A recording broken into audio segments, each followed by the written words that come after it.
a storm rages in the heart of philosophy. On one side, duty, law, and cold reason.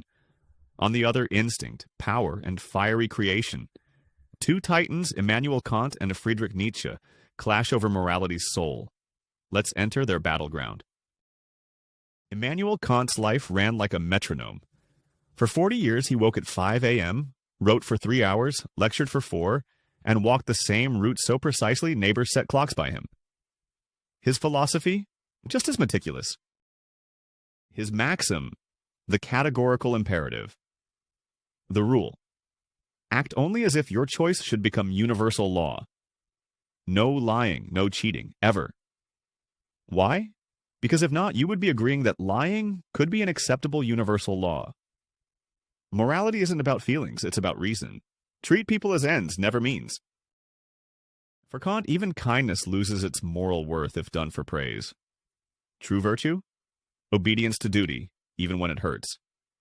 He called this the moral law within, a compass as fixed as the stars. But Kant's vision went further. He dreamed of a kingdom of ends, a world where every rational being is respected. No slavery, no exploitation. Centuries later, his ideas inspired human rights, the UN, even animal welfare. Yet critics called him rigid, a moral robot. Enter Friedrich Nietzsche, philosophy's rogue prophet.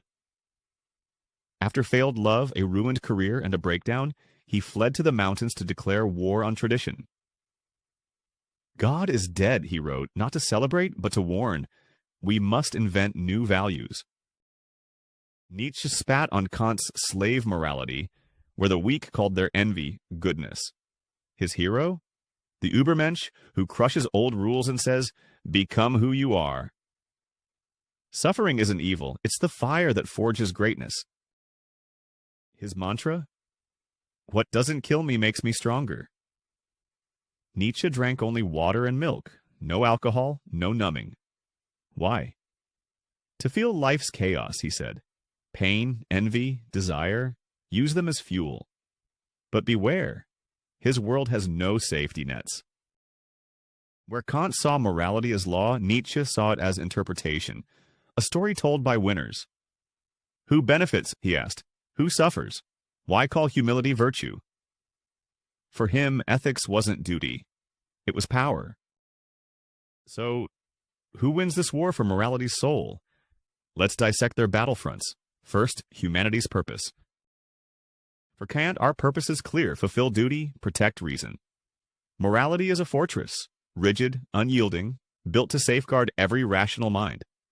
To lie, to cheat, to exploit? Unthinkable, because if everyone did it, society crumbles. But Nietzsche roars back, create beauty, embrace chaos. Morality isn't a fortress, it's a wildfire. Burn the old rules, forge new values, suffer, struggle, and laugh as you sculpt your destiny. His question? Why build walls when you could touch the stars? Second, freedom. Kant's vision? Cold, clear, logical. True freedom, he says, is obeying reason. Chain your passions, master your whims. Only then do you escape the prison of impulse to have autonomy. That is, act according to a law that you rationally choose for yourself. Nietzsche scoffs. Freedom is smashing idols. Tear down temples, shatter traditions. True liberty isn't in control, it's in chaos. To will nothing, that is the greatest sickness. Finally, legacy. Kant dreams of a united world of peace, a kingdom of ends where dignity reigns, no slavery, no exploitation, just reason, respect, and laws etched into the cosmos. Nietzsche's retort? A race of self-made gods. No kingdoms, no herds, only titans who laugh at limits, who turn suffering into art and chaos into meaning. So, who was right? Kant gave us the law. Nietzsche brought the hammer. Between them, we stand to choose, or to forge a new path. Which will it be? Which side do you lean toward?